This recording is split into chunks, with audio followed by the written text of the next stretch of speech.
Welcome back to another Mech Deck Tech. Today we have another custom build for you featuring Hinata, Dawn Prime. They're going to give us deep discounts on our spells for each creature that those spells target. We have about 24 cards in the deck that really let us take advantage of this deep discount and hopefully wreck our opponents. Before we dive on in, I notice that most of you still aren't subscribed to the channel.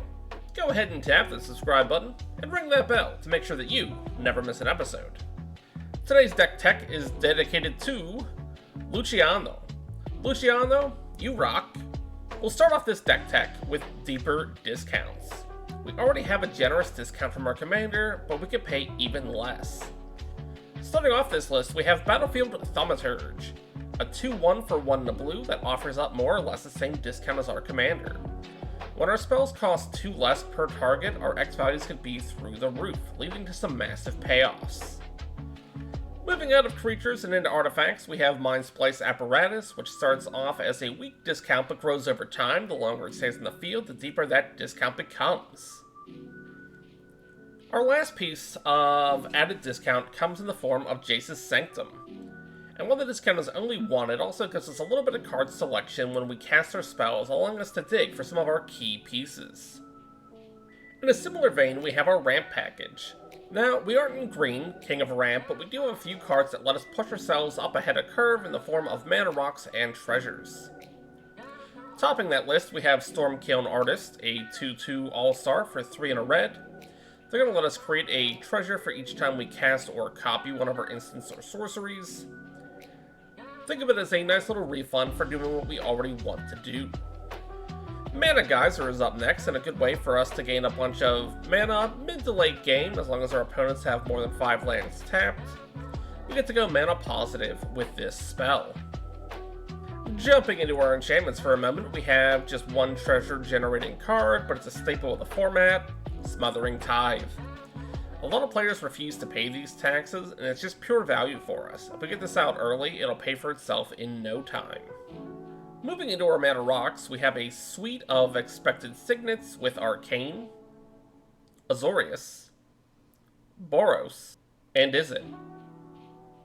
As well as Soul Ring, which we were all expecting. In addition to those, we have Elementalist Palette, which is going to get a boost from our X-Spells, and give them a boost in return. Last up, we have Thought Vessel, which is going to give us a little bit of mana, but more importantly, gives us no maximum hand size. We're looking to draw a lot of cards in this deck, and we don't want to have to discard. We want to be able to set up for like a very large explosive turn. Starting off our card draw engine, we have Whirlwind of Thought, which is going to let us draw a card every time we cast any of our non-creature spells.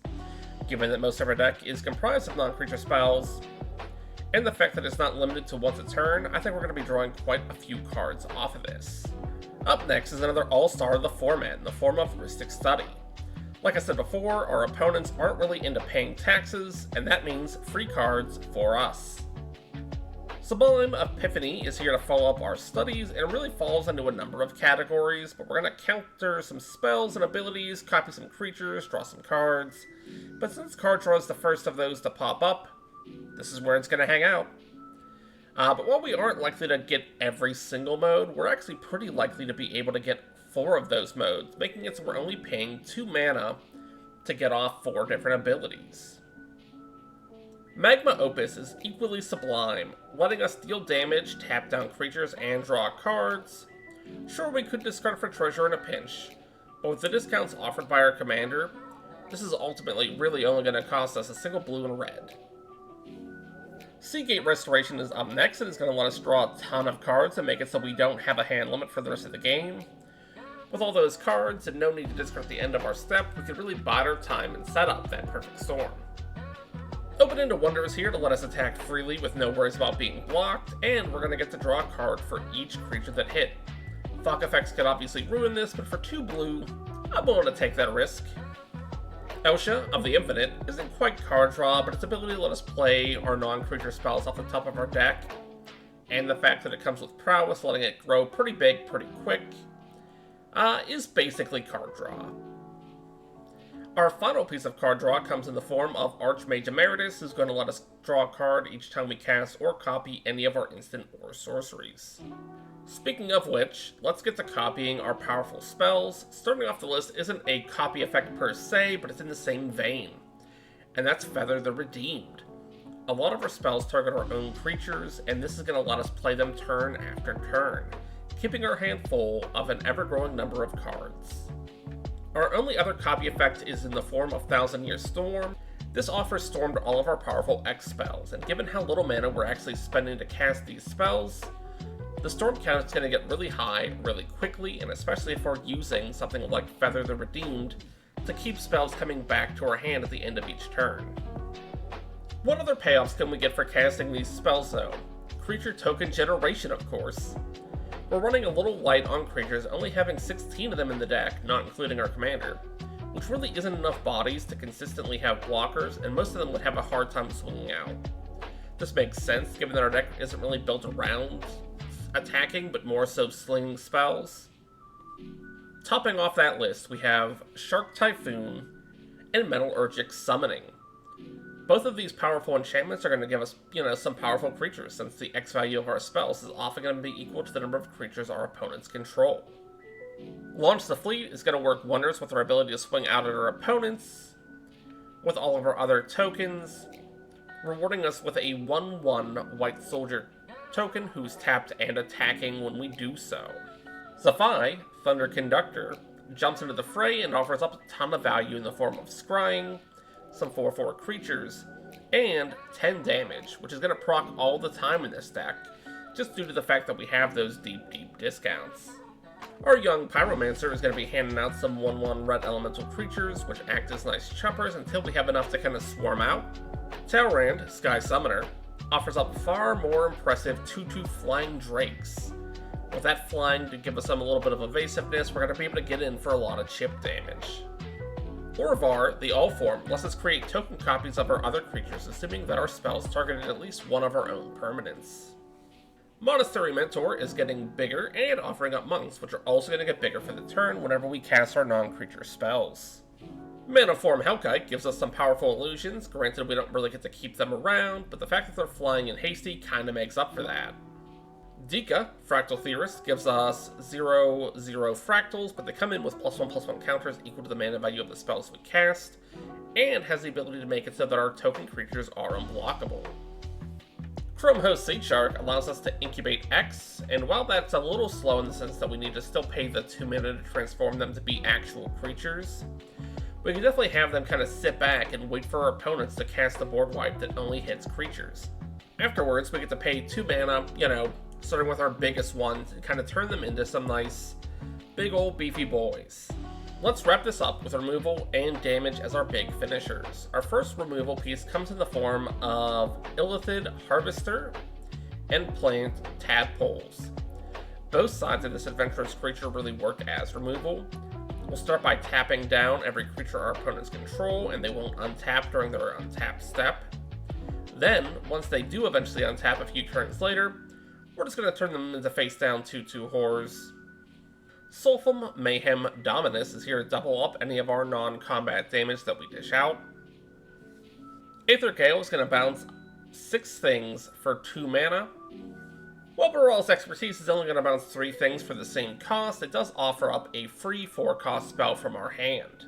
By Force is going to remove all of our opponent's artifacts for just a single red mana. Crackle with Power is going to deal 5 times what we pay into X. And if we have both our commander and our battlefield thaumaturge on the field, bam, we're only paying 1x instead of 3. Curse of Swine is going to exile each of our opponent's creatures and give them 2/2 boards to replace them with. Distorted Wake is a one-sided board wipe. Granted, they'll get to pick and choose which cards they want to kind of replay, but it definitely slows them down quite a bit. Mass Manipulation lets us steal our opponent's entire field in terms of creatures and planeswalkers, and we might be able to do it for as little as 4 blue mana, assuming of course that we have our commander and our battlefield thaumaturge. Meteor Blast is dealing 4 damage to each of our opponent's creatures and our opponents themselves for only 3 red mana. Red Sun's Twilight is going to let us wipe out all of our opponent's artifacts and give ourselves copies of them, assuming of course that there were at least 5. Aurelio's Fury lets us deal X damage divided among X targets, so at least 1 to everything that isn't ours, and we get to prevent our opponents from casting non-creature spells for the turn. Comet Storm is another way for us to pay 3 mana and just deal massive amounts of damage. Disordering the Court gives us a ton of clues while clearing out a way for us to unleash our onslaught of creature tokens we've already generated. Glimpse the Sun God lets us tap down creatures and offers us a little bit of scrying to boot. Gridlock is in a similar spot, though we don't get to scry off it, but that's okay. Heliod's Intervention will let us wipe out all those pesky artifacts and enchantments our opponents control, and for only 2 white mana. March of Swirling Mist can phase out our creatures if a board wipe is happening, or all of our opponent's creatures if we need room to attack. Outmaneuver can be a nice way to end the game, sure opponents finally have some defenses in place. Prismatic Boon is basically the same thing, right? It offers up our creatures a little bit of protection from specific colors, and then bam. Our opponents basically can't block our creatures, and we get to punch them in the face. Reality Spasm is nice and flexible, allowing us to tap or untap permanents for 1 blue mana. Tapping all of our opponent's creatures and lands that upkeep each turn, why not? If we have Feathered the Redeemer out of the field, we could target one of our own creatures and recur this again and again and again. The last card and Golden Nightmare of this deck is Dismiss into Dreams, which makes all of our opponent's creatures into illusions. And that comes with the downside of being an illusion, which is the second that any of our opponent's creatures get targeted by any kind of effect, they're forced to sack them. There are a few other cards that we didn't go over to try and keep our opponents at bay, but if you want to see the full deck list, as always, there is a link in the description below. But guys, that's our deck. Were the cards that I included that you're kind of questioning? Were the cards that I missed when constructing this deck? Is there a commander that you'd like to see a custom build around? Let me know in the comment section down below. And if you want to get help building your own decks, or just sling some spells with me over on Spell Table, consider joining our Discord. But until next time, good luck with your builds.